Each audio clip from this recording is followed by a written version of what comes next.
production goal of 25,000 volts this year. But the editor-in-chief of truthaboutcars.com, which gets 2 million page views a month, speaks for many in saying the Volt is just too expensive for most of us. Right now, at $40,000 per car and at $3 per gallon gas, there's absolutely not a market to support that. Now, the government will give a $7,500 tax credit to consumers who buy a Volt. But that doesn't help GM's bottom line. And right now, most people think Volts don't make money for the company. They cost about $40,000 to build, and they cost about $40,000 to buy. Editor Ed Niedermeyer says GM could copy Toyota's Prius strategy, price at a loss to begin with, and build volume so the unit cost eventually comes way down. They stuck to their guns. That vehicle wormed its way into the heart of America when gas prices came up, and now it is their third best-selling car in America, and it's extremely profitable for them. But will GM cut price to build volume? When we talked to Mark Royce, it didn't seem like it. We are in the first generation of technology, so as time goes on, you're going to see cost taken out of that. You know, we don't want to do anything that takes us off focus of developing that car perfect for our customers. And that means you need enough revenue to keep doing it. Yep. GM has had to raise revenues and has had to cut costs to the bone, including the cost of labor. At the plant that turns out the Chevy Sonic, the only subcompact made in America, 40% of the workers were forced to take a pay cut to $14 an hour based on seniority. That's down to what the so-called second-tier new workers make. I can only imagine what happens to both morale and quality at a plant where workers are forced into the second tier of wages to take a 50% pay cut. Brian Moore, who works at the Volt plant at $27 an hour, agrees that a pay cut would be tough to swallow. I'm pretty sure there's a lot of people who are resentful because your whole way of life has to change completely. But Mark Royce disagrees. We have seen no tension, and the reason why I say that is because last Thursday I was in there with a microphone and a handheld camera interviewing all of our employees as to how it's going, because the tooling systems are coming online, and in fact yesterday we made our first car there. And what about the people who wonder why any auto workers should still make $27 an hour?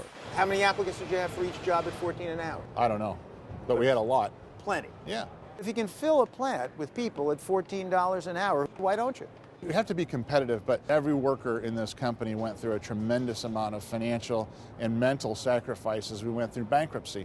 A lot of people don't like to hear this, but manufacturing provides a huge basis for the middle class. I want people to be able to send their kids to college. I want people to be able to afford, a good living in the middle class in this country. And look, says legendary auto executive Bob Lutz, now retired from GM, labor costs are now low enough that they've ceased to be a competitive factor. Right now, only about 11% of the cost of a car is labor. In fact, with the low dollar, if you look at it in the international context, the United States, believe it or not, is one of the least expensive industrial countries in which to build automobiles. We should be exporting a lot more. We are now a highly competitive source. Lutz, a major investor in a company making electric motorcycles in Michigan, is betting on Detroit's renaissance, as are neighboring exhibitors at the auto show, here to demonstrate their vision of the future. Jason Forcier runs A123, an MIT spin-off battery maker. I think what's going on right now is the revitalization of Michigan. We're diversifying the economy from the auto industry to the next generation technology for the auto industry, but for other industries as well. Why are you here as opposed to Boston?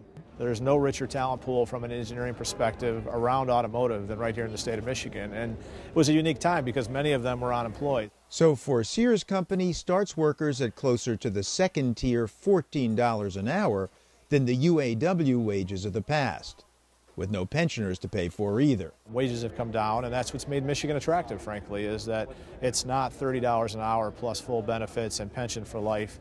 John Thomas runs a firm that retrofits vehicles to run electric. We're in Auburn Hills, Michigan. We leased a 200,000 square foot assembly facility near the Chrysler Tech Center in the Palace. And what's the advantage of being here?